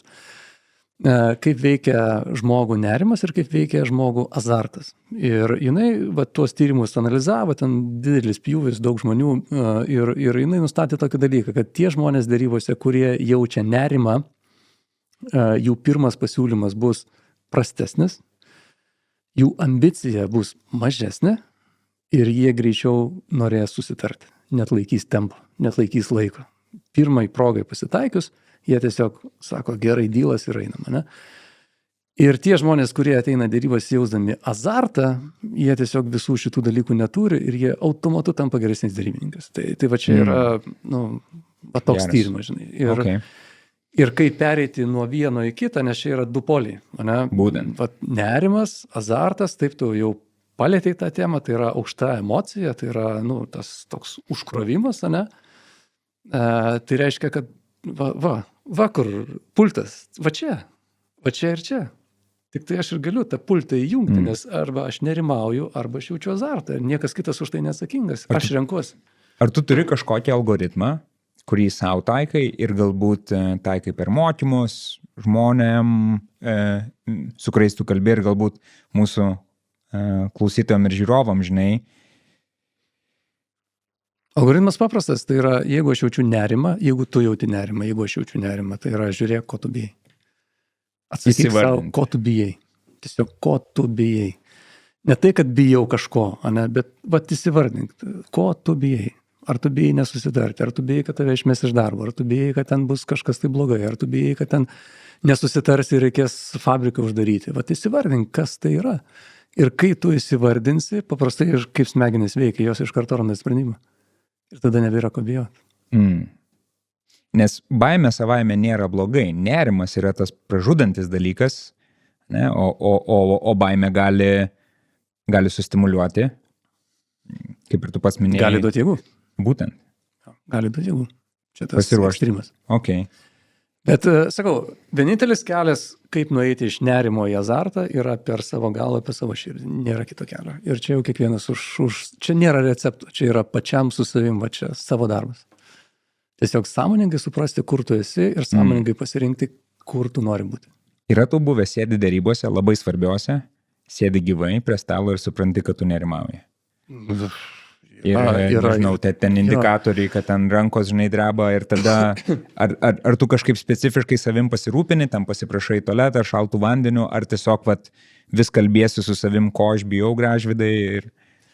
Žiūrėk, aš atsimenu labai gerai, ne tai, kad dėrybinė situacija, bet apie nerimą, tai yra, kai ėjau daryti pranešimą į pardavimų formulę, ir taip mano buvo ta pirmasis kartas tokio auditorija, 1500, Iki tol buvau daręs, mažesnėse, bet, pamatyti tokią sceną jau taip pasižiūri ir tai antakiai kyla, Tai aš žinojau, ko laukiu, ir aš žinojau, kad yra nerimas, ir tada mano darbas su savim buvo toks, žinai, ko tu bijai, okei, aš bijau, kad nepasakysiu, ko aš noriu, Tai tada mano darbas buvo toks, žiūrėk, aš žinau, ko aš noriu pasakyti.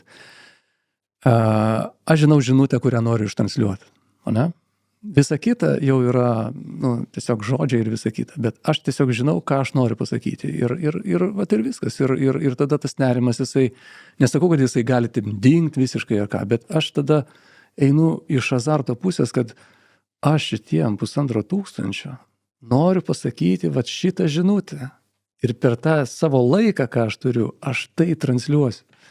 Todėl, kad aš žinau, kodėl aš tai noriu padaryti. Aš žinau, ką jiem noriu pasakyti. Aš žinau, ką jiem noriu papasakoti. Tai va tada, tu nueini į tą būseną, kuri yra azartiška. Nes, ten pasiseks, nepasiseks, jau paskui žiūrėsi. Bet iš principo, tu jau save įkalbinėjai. Tu su savim, aš su savim kalbuosi. Taip gražiai čia pasakė, man net noris, žinai, biškai taip įkvėpti, iškvėpti, kad žygė toliau. Vat ir skaidrė atėjo konfa jūsų. Ar tai labiau tiem, kurie yra pradedantis darybininkai, ar tie, kurie daro tai, žinai, nu, vat, profesionaliai, ar taip, nu, vat, visiems, kas domisi dėrybom per se? Aš sakyčiau taip, tai yra kiekvienam dėrybų profesionalui, nesvarbu kokio profesionalumo tu esi, bet tai yra žmogus, kuris susijęs su dėrybom tiesiogiai, perka, parduoda, dar kažką komerciją užsiminėja, ne? Kas ten bus? Nu, atvažiuoja pasaulinio lygio dėrybininkai. Tokių į Lietuvą ne kiekvieną dieną, nu, kaip sakiau, Josh Weissas, Jim Daly atvažiuoja pirmą kartą apskritai. Kas yra Google, aiškinti nereikia. Kas yra Harvardas irgi. Jo, Harvardas irgi. Dabar Kel Jensen irgi atvažiuoja, jisai bus ir jis yra numeris 3 darybininkas pasaulyje. Tai, nu, vėlgi, nu, ateikit, susitikit, išgirskit, ką jie kalba. Ir viena iš temų, kuri yra čia, nieko naujo nepasakysiu, bet tai yra AI. Tai yra dirbtinis intelektas. Ir kaip dirbtinis intelektas taikomas darybose, tai vėlgi bus temų apie tai, kaip tai pritaikyti ir ką su to daryti, nes tas dirbtinis intelektas, jisai visur aplinkui, ką mes žinome apie jį, ne? Nu, kažkas kažką žino, kažkas kažką taiko, bet iš principo, kaip metodiškai visą tai daryti, nes Google'as irgi investuoja didžiulius pinigus į dirbtinį intelektą, žinai, tai kaip jie tai daro. Tai bus ir diskusija tiek su Kel Jensenu, kuris labai fokusuojasi ir daktaro disertaciją rašė apie dirbtinį intelektą kaip tokį dabartiniam laikė, ne ten kažką, bet dabar. Tai bus tikrai labai įdomių dalykų ir užsienietiškų, bet vėlgi į konferenciją mano noras yra prikviesti ir nu, tai, kas mes čia esam, Lietuva, Latvija, Estija, ne? Tai bus žmogus iš Estijos atvažiuoja, kuris papasakos, kaip estų verslui pavyko susitarti su Walmartu. Kas yra Walmartas, turbūt žinot, ne? Ir man pačiam bus įdomu išgirsti tą istoriją, sėkmės istoriją, kaip netokia ir didelė estų įmonė padarė dylą su Walmartu ir padarė taip, kad visas Walmarto bordas atvažiavo į Taliną ir jie ten kažkiek ten dienų praleido Taline. Dėl kažko. Bus labai įdomu išgirsti. Bus žmogus iš Latvijos, vėlgi su savo tam tikra istorija, su savo tam tikrais pasiekimais. Tai ne vien tik tai tie didieji tokie pasauliniai grandai kaip tokie, bet ir tie žmonės, kurie čia aplinkui mus yra ir jie pasakos ir savo sėkmės istorijas. Bus darybų simulacijos, kada bus galima pamatyti gyvai, kaip ta darybų simulacija veikia, kas ten vyksta ir kas iš to gaunasi su paaiškinimu, su išaiškinimu, kad suprastų ir žiūrovai. Bus pranešimų lietuviškų, pavyzdys viešieji pirkimai, kaip dėrėtis viešuosiuose pirkimuose. Gal žmonės nežino, bet mūsų Lietuvos, ne vien tik Lietuvos įstatymas, bet viešųjų pirkimų įstatymas sako, kad didžioji daly viešųjų pirkimų darybos yra draudžiamos įstatymų. Žinojate tokį dalyką? Šiek tiek, jo. Tai kur tos darybos viešuosiuose pirkimuose? Ne? Kaip dėrėtis ten, kur to daryti negali. Būtent, tai yra tam tikros vietos, kurios yra ne tai, kad apėjimas įstatymo, bet tai yra vietos, kuriuose galimos darybos ir skatinimos darybos, bet yra momentas, kada darybos yra draudžiamas įstatymo, ne? Ir ten jau negali laužyti įstatymą. Tai čia ir viešųjų pirkimų tema bus paliesta ir bus dar paliesta kita tema, kur Šarūnas Keserauskas bus. Tai yra konkurencinė pusė, susitarimai, kad tai atitiktų konkurencinę teisę, konkurencinį dalyką. Tai Šarūnas buvęs konkurencijos tarnybos pirmininkas, dabar jis yra advokatų kontorai kaip partneris. Tai jisai duos tokių konkrečių pavyzdžių iš tokio dabartinio gyvenimo, kaip susitarimai blogai baigėsi ir ką daryti, kad jie baigtųsi gerai, o ne blogai. Tai įvairiausių kampų apie šiuolaikinį gyvenimą darybose, nes tai yra nuolat besikeičiantis dalykas. Tai ateiti, tai reiškia sužinoti. Neateisit, nesužinosit. Galėsit tada dėrėtis tiesiog taip, kaip visada derėtis ir nei čia gerai, nei čia blogai. Tiesiog jeigu žmogus ateina, jisai gali išplėsti savo matymą ir tada yra visai kitas potencialas. Tai aš kviečiu ateiti ir sužinoti. Čia yra vertė. Tai mes laukiam balandžio 10. Ne visų? aš ten būsiu, dar turim mūsų klausytojom ir žiūrėtojom spec nuolaidos kodą, su kuriuo 10% gausit nuolaidą, kurios šiaip įprastai pas jumis nerastumėt. Taip, tai labai laukiam visų. Jo, aš pats laukiu, nesu buvęs dėrybų konferencijų dar niekada, esu buvęs pardavimų renginiuose, tai iš tikrųjų šiek tiek, bet apie šitą esu excited, nerimo neturiu, nes, žinai, man ten, kaip čia, nėra ko prarasti, atsakomybių nėra, žinai, tau įsivaizduoju, ten nerimo gali būti, kad kals nemažai, o gal irgi pavyks į azartą konvertuoti. Pažiūrėsim, kaip viskas vyks. Aišku, kadangi tai darom jau antrą kartą, ne, tai pirmoji konferencija, tai buvo labai neaišku, kaip viskas bus, nes tai darai pirmą kartą ir nežinai, su kuo susidursi. Bet aš dabar irgi suprantu, kad darant antrą kartą, tai irgi dar nežinau klausimų, kurie gali iškilti eigoje, ne, nes ir vieta kita, ir niuansai yra kiti, ir žmonės bus kiti, tai visko gali ten nutikti, bet bent jau mes dabar jau suprantam, ką mes darom ir kaip tie dalykai sprendžiami, galų gale turim savanorių krūvą, tai va savanoriai daug krūvio nuima tokio organizacinio. Paminėjai apie dirbtinį intelektą. Taip. Dirbtinis intelektas, dėrybos, ir aš atsiminiau, kad galėsiu po to atsiųsti, gal net į aprašymus įdėsiu, galbūt kažkam bus įdomu, yra ChatGPT padarytas template'as pagal Chris Vosso knygą Never Split the Difference, tai yra AI-us apmokintas ir treniruoja dėrėtis. Taip. Ir kaip pasirašinėti. Ar yra, žinau, kad yra, kokios yra tos keletą knygų, kurias tu rekomenduotum ir man labai įdomu, ar Never Split the Difference yra viena iš jų. Apie dėrybas. Tai žiūrėkit, mano rekomendacija yra skaitykit kuo daugiau knygų apie dėrybas, lygiai taip pat kaip eikit į kuo daugiau mokymų apie dėrybas ir nebūtinai pas vieną ir tą patį, o pas kuo daugiau įvairių, todėl kad jūs tada pamatysit, kas yra dėrybos, nes nėra vieno recepto, kaip daryti dėrybas. Dabar, kai skaito tokias knygas kaip Never Split the Difference, atkreipkite dėmesį, kad tai yra įkaitų dėrybų momentai. Ir Chris Voss su visa pagarba klausimas, kaip tai yra pritaikoma verslui. Nes jeigu taip žiūrėti apie įkaitų dėrybas kaip tokias, tai tikrai ne vienam žmogui, kuris derėsi dėl įkaitų, nerūpi, kas bus su tuo, kuris tuos įkaitus laiko. Nes jam yra svarbu susitarti, kad įkaitus paleistų. Kas bus po to? Neįdomu, nes aišku, kas bus po to. Nieko gero ten tam žmogui nebus. Tai kaip tie dalykai pritaikomi verslui, va čia yra didelis klausimas. Ir va jeigu yra AI-us apmokytas pagal Never Split the Difference principus, tai aš to AI-us tokio nemačiau, bet aš spėju, kad tai yra jėgos dėrybų strategijos dalis, kada yra vėlgi viskas paremta jėga.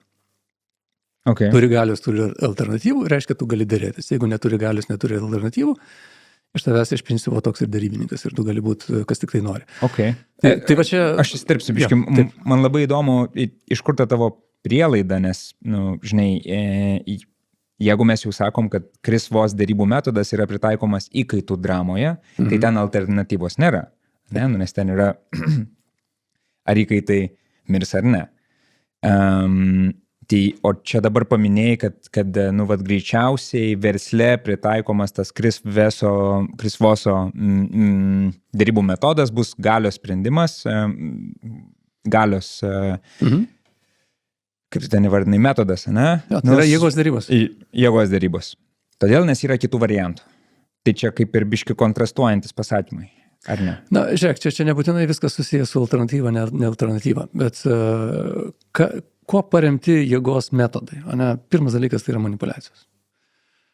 Tai yra kaip padaryti, kaip sumanipuliuoti, kad tu su manim sutiktum.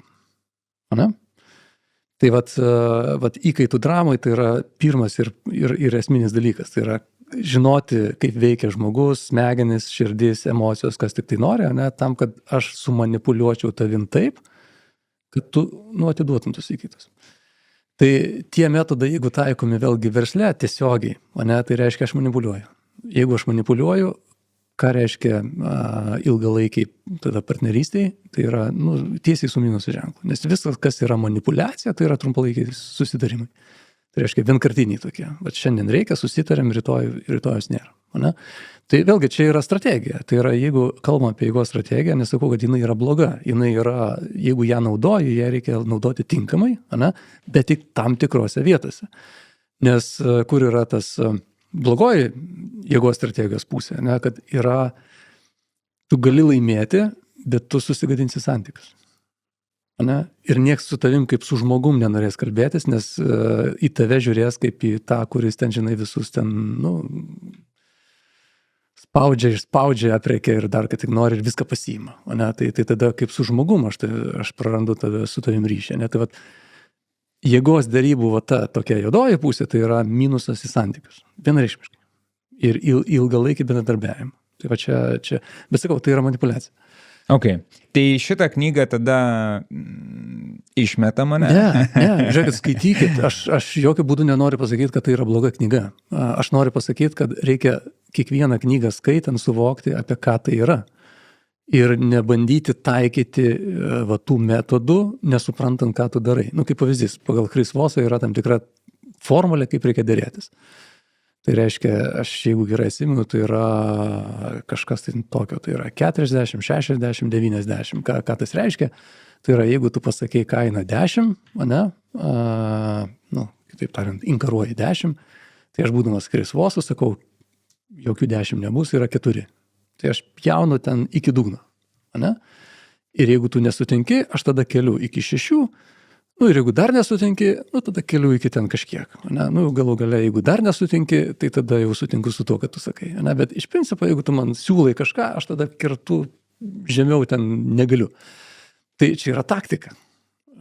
Ir tai yra jėgos derybų strategija. Tai yra išmušti derybininką iš vėžių. Palaikyti įtampą. Jo, tai yra nesąmoninga pasiūlyma, kitaip tariant. Ir kas bus, kai duosi nesąmoningą pasiūlymą, ne? Pavyzdžiui, yra iPhone'as ten kažkoks ir sakai, žiūrėk, aš suprantu, kad kaina yra ten 1000, ne? Bet aš noriu nupirkti už 200 ir daugiau nemokėsi. Blogas pavyzdys, nes iPhone'o pardavėjas sakys, durys atidarytos, visą gerą, ne? Bet jeigu tai būtų kitoks daiktas arba kitokia situacija, ne, tai kas tada vyksta, ne? Ir va čia yra labai tokie metodai, kurie yra, sakau, susiję su labai daug jėgos strategijos elementų. Ar tai susiję su partnerystė ilgalaikė, tai va čia yra didelis klaustukas, viskas priklauso nuo to, kaip jūs tai taikot. Bet sakau, tą knygą būtina skaityti, tam, kad suvoktumėt ir vieną, ir kitą pusę. Bet tai ten yra daug emocinių, psichologinių momentų, kuriuos galima taikyti, bet vėlgi suvokiant, ką tu darai. Tai čia vienas dalykas. Dabar kalbant apie knygas, kur yra visiškai kitokios knygos, tai jeigu taip visiškai priešingybė tai knygai, tai yra knygas, kurias rašo Kel Jensen, kuris vėlgi atvažiuoja, tai paskutinė jo knyga yra 103 elementai derybų. Ir šita knyga yra tokia kaip Mendelejevo lentelė. Ten yra 103 derybų elementai, kada tu atsivertės. Šitos knygos nebūtina skaityti nuo pradžios iki galo. Ja gali skaityti taip, kad man reikia pasiruošti. Ne? Tai atsiverti skyrių, kur parašyta pasiruošimas. Ir tada, tu turi. Nori sužinoti apie derybų strategijas. Atsiverti skyrių, parašyta derybų strategijos. Ir ten tu su praktiniais pavyzdžiais. Emocijos derybose. Atsiverti skyrių, emocijos derybose. Ne? Ir paskaitai, kas ten yra parašyta. Taip glaustai, aiškiai, su pavyzdžiais, su tam tikrais dalykais. Ir sakau, nebūtina skaityti visą knygą, bet tu išsirenki elementą, kuris tau šiandien reikalingas, tu atsiverti, jį paskaitai ir tada taikai. Tai čia yra knyga, kuri yra tokia šviežiausia. Prieš tai yra išėjusi knyga, vėlgi Kel Jenseną vadinasi Negotiation Essentials. Tai ten yra tokie pagrindai, kurie irgi aprašo tą partnership derybų strategiją, kuri yra priešingybė jėgos derybų strategijai. Tai jeigu iš čia mes derimės iš jėgos, ir aš nesakau, kad ta strategija yra bloga, bet reikia tada tą jėgą ir laikyti. Partnership derybų strategija yra priešingybė, kada mes einam kartu nuveikti kažką tai tokio tau gero ir man gero, ir mes tada atvirai apie tai kalbam. Tai ir tada gali būti tas grožis, kada mes susitarėm nekovodami. Okay. Tai čia tokios 2 pagrindinės paskutinės knygos. Ir jau, kaip minėjau, Josh Weissas ką tik šiandien išleido knygą. Šita knyga, jinai, jeigu taip turinį jos kalbėti, jinai yra apie tai, kaip Kaip elgtis, kai dėrybos pakrypsta ne ten, kur tu nori. Tai ten visokie elementai yra, kurie tikrai, aš manau, kad ten yra gera knyga. Aš jos pats dar neskaičiau, nemačiau, bet jinai šiandien kaip tik išeina. Ok. Tai kaip supratau, duodi tokių šiek tiek pasitikėjimo kreditų, nes žinai autorių, pats su juo turėjai kontaktą. Taip. Ok. Taip. Nu gerai. Tai 3 knygas iš tavęs turim. Taip. 4 su Chris Vossu. Aš taip įtariu biškai, kad žinau bent jau dalį atsakymo, bet vis tiek, taip rezumuojant, tai Gražvydo akimis, kas yra geras darybininkas? Kažkas gamina žmogų dabar, ne? Ir kokių elementų reikia, kad tas žmogus taptų gerų darybininkų? Tai čia tokį esminį klausimą, uždavė, kur turbūt galima būtų kalbėti labai labai ilgai. O ne, bet jeigu taip kalbėti apie tai, kas yra geras darybininkas, tai pirmiausia, sakyčiau taip, pirma, tai aš žinau, kad man darybos patinka. Pradedu nuo to, kad ar man patinka darybos, ar man nepatinka darybos. Ne? Jeigu man darybos patinka, aš tada galiu eiti į tą profesionalumo lygį. Klausimas, iki kokio lygio aš to profesionalumo noriu nueiti. Ne? Ar aš noriu žaisti ten kiemo lygoj, ar aš noriu žaisti ten aukščiausioje lygoje, ar aš noriu žaisti pasauliniai lygoje, kiekvienas tam tikras savo ribas turi. Bet tada geras darybininkas atsiranda tada, kada jisai treniruojasi. Kada jis treniruojasi, jisai mato, kur yra spragos, jisai mato, ką dar reikėtų padaryti, jisai mato, kas nesuveikia, nes tų treniruočių reikia be galo daug, nes supranti, kame yra esmė, aš dabar su tavim susitiksiu dėrybose, ne, ir mes vienaip veiksim. Susitiksiu su kažkokiu kitu žmogum, taikysiu tuos pačius metodus ir žiūrėk, jie neveikia. Todėl, kad kitas žmogus kitaip derisi. Tai tas bandymas technikų, taktikų, strategijų supratimas, žmogaus pažinimas be galo yra ilgas procesas, kada tu, per kažkiek tai metų tu gali savo sakyti, jo, aš esu geras darybininkas. Bet čia yra, ne tai, kad geras matematikas. Apskritai, aš turiu darybinį konceptą, kuris vadinasi Trustelligence. Ir tas Trustelligence darybinis konceptas, jisai iš principo paliečia, vėlgi į tą temą, kas yra geras darybininkas, paliečia 6 intelektus, ko reikia, kad būtum geras darybininkas. Tai aš ir sakau, kad tam, kad būtum geras darybininkas, tu turi valdyti 6 intelektus. 6. Tai pirmas intelektas yra, visi žinom, yra IQ, seniai ten pamatuota. Jeigu 100, tai yra WO, jeigu 130, tai yra ohohoho, jeigu daugiau negu 130, esi ten, ten ohoho koks, ten yra unikumas, ne? Ir jeigu žemiau negu 70, jau tada klausimas, kas ten. Bet esmė yra, kas yra IQ dėrybose, ne? Tai IQ yra aštrumas proto. Tai yra gebėjimas reaguoti, gebėjimas skaičiuoti, gebėjimas analizuoti, gebėjimas suvesti informaciją, gebėjimas suprasti logiką. Ne? Tai čia yra IQ ir prie dėrybų stalo tai tiesiog arba gaudais, arba nesigaudai. Okay. Vieniem duota, kitiem neduota. Koks antras? Antras yra IQ, tai yra emocinis intelektas. Tai yra, ar aš suprantu, apie ką žmogus. Ar aš suprantu, kokia emocija prie stalo. Ar aš suprantu, kaip su ta emocija elgtis. Ne? Nesuprasdamas emocijų galiu pasakyti žodį kitą ir tada uraganas, ne? Ir tada viskas pavirto iki ego žaidimo ir tada dėrybų nėra, nes tada atsiranda principai. Trečias intelektas yra socialinis. Aš jau paminėjau, žmogus su žmogum, kaip mes santykiai vien su kitu palaikom, ne? Ar aš tavim pasitikiu ar nepasitikiu? Kas yra tie elementai, dėl ko tu manim pasitiki ar nepasitiki? Kaip aš juos kuriu? Kaip aš apskritai bendrauju su žmonėm, ne? Ir čia yra tas socialinis intelektas, kuris irgi yra labai svarbus ilgalaikiai perspektyvai, kad su manim norėtų kažkas tai draugauti. Aš taip sakau draugauti, bet iš principo tai yra, kad su manim norėtų kažkas tai dirbti, turėti ryšį. Tai čia yra trečias. Ketvirtas yra spiritual, tai yra dvasinis intelektas. Tai yra tavo vertybės.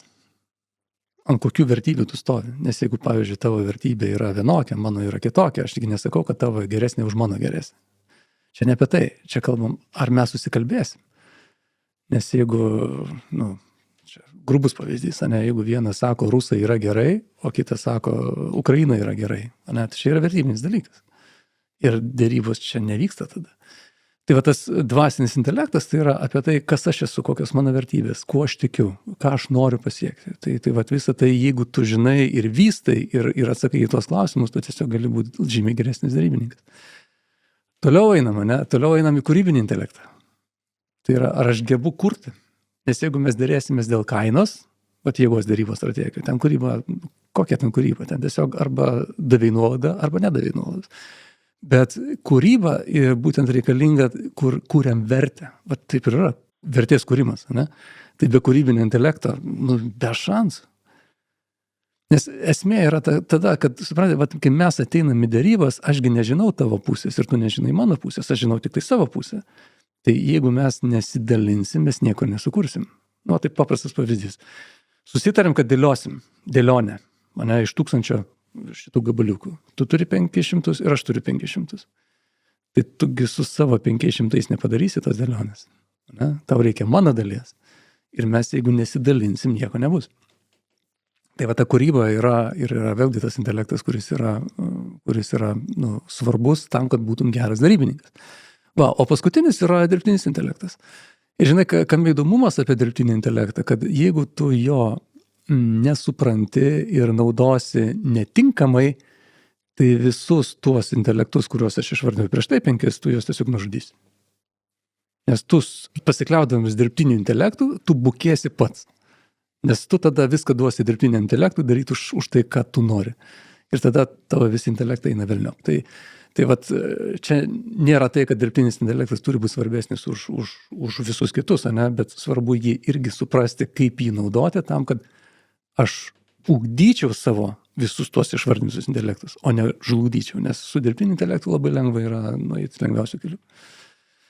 Tai įvaldžius šitos šešis intelektus, tu gali tapti geru darybininku.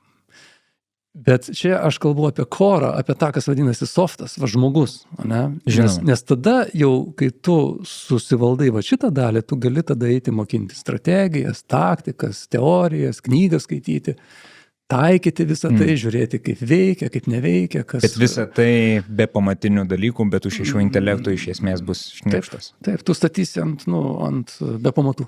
Tai pamatus, kai turi, tu gali augti. Jeigu pamatų nėra, tu paaugai ir nugriuvai ten kažkur tai ir baigėsi. Arba, žinai, praradai motivaciją, nes ką aš ten dėrėsiu, žinai, ten visi ten tokie geri, o aš čia ką. Tai čia yra labai daug tų asmeninių dalykų. Ok, geras. Pirmą kartą iš tikrųjų aš išgirdau apie šituos 6 intelektus. Buvo labai įdomu. Tikiu, kad ir klausytojam, ir žiūrinėtojam, žinai, ir laikas yra negailestingas. Ir jisai sako, kad mes jau einame į pabaigą ir daug dalykų palėtėm ir užbaigėm, žinai, tokiu, apie pardavėjus sakau, čia milijono vertės klausimas, žinai, kas yra geras pardavėjas, čia gimstam ar patampama. Tai iš tavęs jau išgirdom iš esmės, kad geras darybininkas yra, žinai, kaip čia, galima jo patapti. Faktas. Yra 6 intelektai, reikia treniruotis. Ir ką galėtum palinkėti? Kažkokį vieną dalyką esamiem dėrybininkam arba žmonėm, kurie norėtų patapti geresni dėrybose arba, žinai, kad tų dėrybų nebijotų. Tai jeigu jau prieinam prie palinkėjimų, dievai, žinai, aš galvoju, dar tiek mažai laiko praėjo, bet tiek to, gerai. Tai žiūrėk, palinkėjimai, aš pasakysiu taip, pirmiausia, tai yra drąsa. Nes drąsa duoda ėjimą į priekį. Bet išdrįsti padaryti tai, ko nedrąsu. Nes ir čia labai daug dalykų kasdienių gali būti. Kaip pavyzdys, ar drąsu klausti klausimą? Bet neklausi klausimų dėrybose, toks turi dėrybininkas. Be klausimų dėrybos tai yra niekinis. Turi susikaupti ir klausti, bet gali būti nedrąsu. Tai drąsa kiekvienam žingsnį išdrįsti kažką tai padaryti, kas nėra komfortas. Pardavėjui, dėrybininkui tokie dalykai kaip, oi, ne, čia gal bus baikit tuos dalykus savo galvoje įtikinėti, todėl kad dėrybininkas, jeigu nepasako savo pozicijos, dėrybininkas, jeigu neišreiškia savęs, ko jam reikia, toks jis ir dėrybininkas, jis tada nestovi savo pozicijos. jis tada negali atstovėti savo pozicijos. Tai vat, žiūrėkit, išdrįskit padaryti tai, ko šiaip galbūt nėra drąsu. Čia labai svarbu tą treniruoti tokią savybę. Nu, vat, šiaip dažnai susiduriu, kaip pavyzdžiui, ten vyksta kažkokie pranešimai ir sako, nu, ar yra norinčių užduoti klausimą? Nu, ir ten tyla. Ne? Tai būkit tie, kurie pakelia ranką, sako, aš noriu užduoti klausimą. Ne? Arba ten, pavyzdžiui, kažkokia auditorija ir sako, žiūrėkit, ar yra norinčių ten išbandyti naują metodą, ne, pasitreniruoti. Ir taip, tada visi žinai, kad tik manęs nepakviestų. Ne? Nu, išdrįskit. Nes tai padarė, jūs save ugdot. Jūs einat į priekį, jūs darot. Jūs tampat nu, geresnė versija savęs ir čia aš iš principo tą noriu pasakyti, būkit drąsus. Būkit drąsus, nes jeigu neišdrįsit, nu, tai reiškia ir nepadarysit, ir nenueisit, ir nesusidėrėsit, ir nebus to, ko jūs norit. Nuostabiai pasakyta. Tikrai labai aišku, kad tu esi ir dėstytojas, nes mintis savo dėstai puikiai. Tai Gražvydai, daug temų apšnekėjom ir palėtėm. Ačiū už tavo energiją, už tavo tikėjimą, už tavo įkvėpimą. Aš jaučiuosi irgi įsikvėpęs.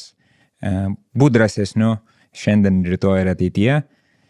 Ir ką, iki susitikimo. Ačiū už laidą ir linkiu visiems klausytojams gero laiko ir tikrai eikit drąsiai. Viso. Iki.